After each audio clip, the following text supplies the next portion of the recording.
Pada bagian instalasi Samba file sharing server ini, kita akan mempelajari bagaimana cara membuat sebuah file sharing server. Jadi ini adalah service di mana ada layanan untuk saling berbagi file, ya. Nah,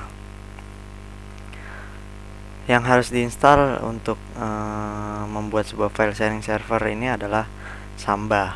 Jadi sekarang kita install saja dengan perintah berikut: ptmin-get install Samba, enter, tekan Y, lalu seperti biasa masukkan password, masukkan CD-nya maksud saya.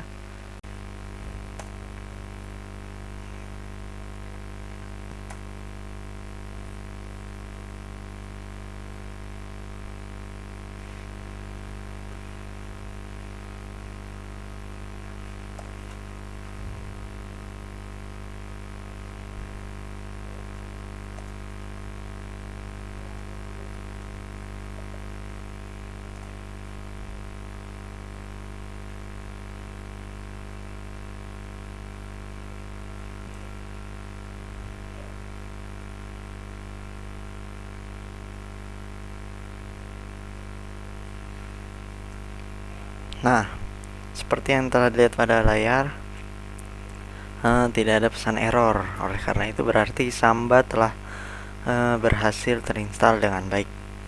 Nah, yang perlu diperhatikan saat kita ingin mengkonfigurasi Samba file sharing ini, kita harus menentukan direktori mana yang ingin kita sharing.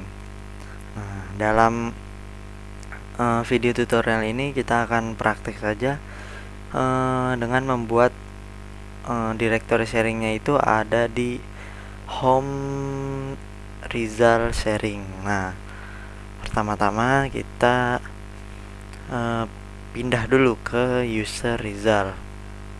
Oke, setelah pindah ke user result, kita pindah ke direktori home result, yaitu ini direktori home dari si user result ini. Oke, setelah pindah ke direktori home result, kita buat satu direktori bernama sharing, ya. Nah, berarti sekarang kita coba lihat dulu sudah ada belum. Nah, sudah. Jika sudah membuat direktori yang ingin sharing, sekarang kita pindah lagi ke user root dengan perintah su. Kenapa kembali lagi ke user root? Karena yang bisa mengkonfigurasi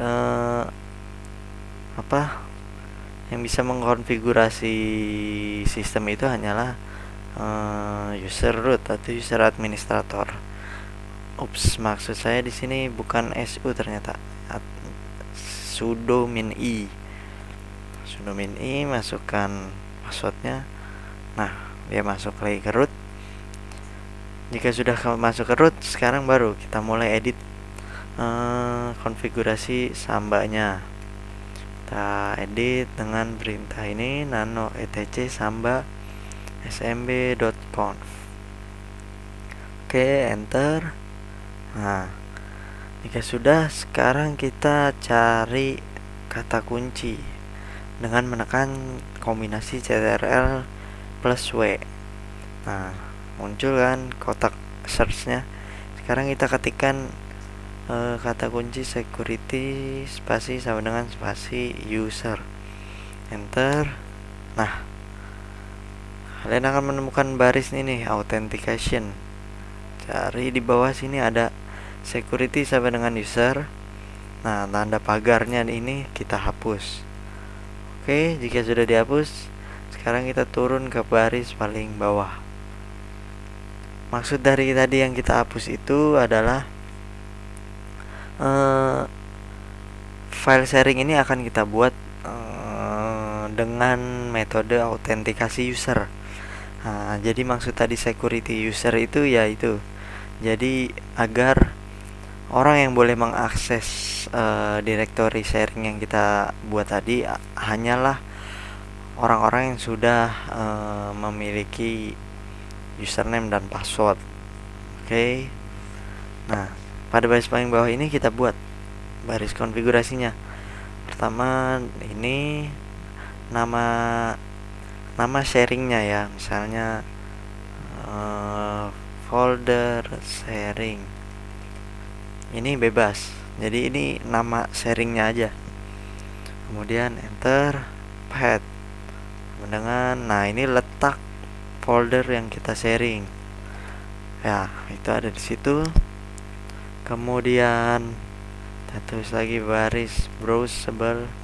Ini agar file yang kita sharing, directory yang kita sharing ini bisa di browse, maksudnya bisa diakses oleh orang. Nah, di sini kita browse, yes. Lalu writable juga yes. Jadi agar si folder yang kita sharing ini bisa ditulis, bisa diedit maksudnya. Nah, tentu saja yang mengedit itu hanyalah user-user yang kita perbolehkan. Oke, jika sudah, kita buat lagi create mask. Sini kita kasih 0755. Nah, ini maksudnya semua file atau directory yang kita buat di dalam si folder yang di sharing ini otomatis hak aksesnya akan dirubah ke 755, yaitu dimana user pemilik boleh mendapat hak akses menu, read, write, dan execute, sedangkan group dan others hanya read dan execute. Oke. Lalu force create mode sama. Jadi kalau bedanya create mask dan force create mode ini sebenarnya sama, cuman yang force ini lebih memaksa. Jadi semua file, semua folder otomatis akan dirubah hak aksesnya menjadi itu 755. Nah, kemudian directory mask.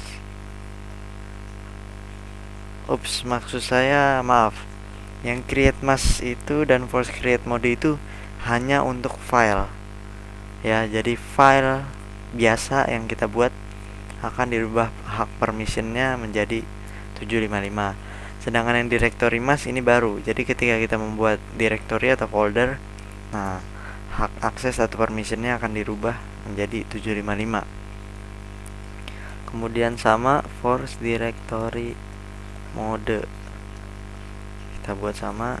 Nah, ini sama saja dengan directory mask, cuman sifatnya lebih memaksa. Oke, lalu kita berikan valid users. Nah, ini user siapa yang boleh mengakses, maksudnya itu. Nah, kita buat yang boleh akses hanya user Rizal. Oke, jika sudah, kita save dengan Ctrl X, Y, lalu enter. Jika sudah, sekarang kita buat dulu password untuk si user Rizal ini ketika nanti mengakses folder sharingnya. Perintahnya dengan ini smb password nama user alias Rizal, enter. Masukkan passwordnya, terserah kalian. Oke, jika sudah, sekarang kita restart service dari Sambanya dengan perintah ini, service smbd restart, enter, lalu service nmbd restart. Nah, jika sudah restart, sekarang kita coba mengetesnya dari komputer klien. Dari komputer klien, untuk mengakses file sharing itu caranya adalah sebagai berikut. Klik start, lalu klik run, kemudian slash. Nah, slashnya tapi kebalik, yang ke arah kanan. Kemudian masukkan IP dari si server, yaitu 192.168.1.1. Enter. Nah, Sini kita diminta untuk memasukkan username dan password. Masukkan user yang telah kita beri password tadi, yaitu Rizal. Masukkan passwordnya juga, lalu enter. Nah, terbuka. Coba kita akses folder sharingnya. Nah, bisa kan? Oke, sampai sini nanti cobalah untuk membuat file atau folder di sini. Ya, nah, jika kalian ingin men-sharing file, berarti nanti tinggal dari si Ubuntu servernya, kalian tinggal masukkan file-file yang ingin kalian sharing ke directory home Rizal sharing. Oke. Sampai sini berarti tahap instalasi file sharing dengan menggunakan Samba telah selesai.